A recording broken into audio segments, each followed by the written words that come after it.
My name is Charles Cardovillis. Currently, I'm a project consultant at Cisco Systems for a telehealth project. And I'm obviously a big rugby enthusiast, former head coach of Kenya Harlequins. Charles Cardovillis is among the first generation of players that played for the national sevens team between 1999 and 2005. Actually, the 15s team got priority. So when selections was done and you were called to the 15s, we actually had to pull out of the sevens team. And because the sevens at that time only had 3 tournaments, it wasn't really big, it was just invitational. We used to go to South Africa, Dubai and Hong Kong. And a lot of the games we were playing at the 15s level was either against our big rivals, Uganda, or World Cup qualifiers. The Cardovillis family was not such a big rugby family before Charles started playing. His uncles played for St. Mary's School in the late 60s. Charles picked up the cue when he also joined St. Mary's School. He actually took up triathlon as a sport until he was thrown a challenge because of his big size. And said, "You're such a big boy, you're scared to play rugby and whatever." And that got me onto the rugby field. And from then, I never sort of turned back. And the family just supported me. Supportive parents and the links between Kenya Harlequins and St. Mary's School naturally influenced Cardovillis' decision to join Kenya Harlequins in 1995 while still in high school. 2 years of second team action and he was elevated into the first team. So I was the young kid sitting on the bench, watching all my other friends play in the second team, that I'm here sitting on the first team bench and not actually playing. So it got a little frustrating. And I made a decision.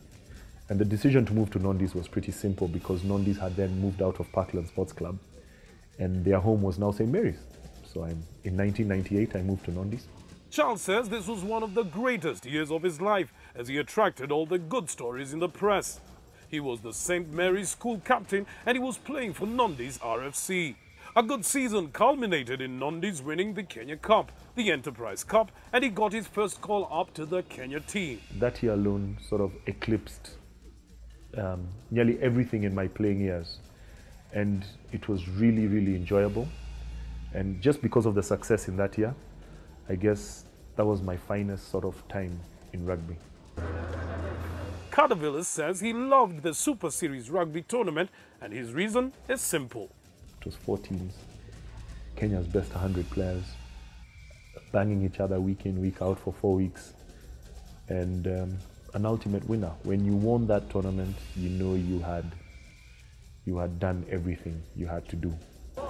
His best was in 2005, playing for the Buffaloes franchise, a combination of Nondis RFC and the now defunct Ulinzi RFC. He captained the team that had difficulties in matching up. They played totally contrasting styles of rugby. Never mind, they both had moved to the Nairobi showground as their base. The effect? An uproar caused by a selection stalemate. Ulinzi were on fire because I remember for the sort of final, I think it was the final selection, they only had 3 players in the team. And I think two of them were starting, the other was on the bench. So they had Dennis Mwanja, Paul Murunga. And so it was a big thing, it almost became nasty. But it was quelled. And the important thing is that we won. Many players never have enough of the game. They would wish to play until the body can take no more. This is exactly what happened to Cardovillis. An incident in a Kenya Cup match made him realize he had reached the end of the rope. Ian Simiyu had the ball, he was playing for Queens then, put me in the finest gap I'd ever seen. And I broke and I was through and I was all loose. As in, this is when you've actually clenched your muscles, you're through the gap, and now you know you're through and you open and you're like free willy. And pop, I get hit from behind, one of the hardest tackles. And I land on my shoulder and the shoulder pops. And it was one dear Humphrey Kayangi who had done that. So tried to get up and of course I couldn't, the shoulder was out. So I walked off very disappointed. I've rarely never finished a game. I've never really been injured in my whole career and I'm like, wow. So I sat there, refused to go to hospital. Part of giving back to the community is a project of satellite tournaments that Charles is involved in. Many a times they are perceived as competing tournaments with the mother union, the Kenya Rugby Football Union. We are not trying to fight the union or counter what the union is doing. We are helping them sort of grow the sport. And eventually we must work together.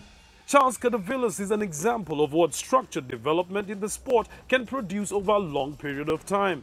The rugby journey for him never ends. It only takes a different route with the passing of time. My daddy and mommy, the engine behind me, asanteni sana, my biggest fans.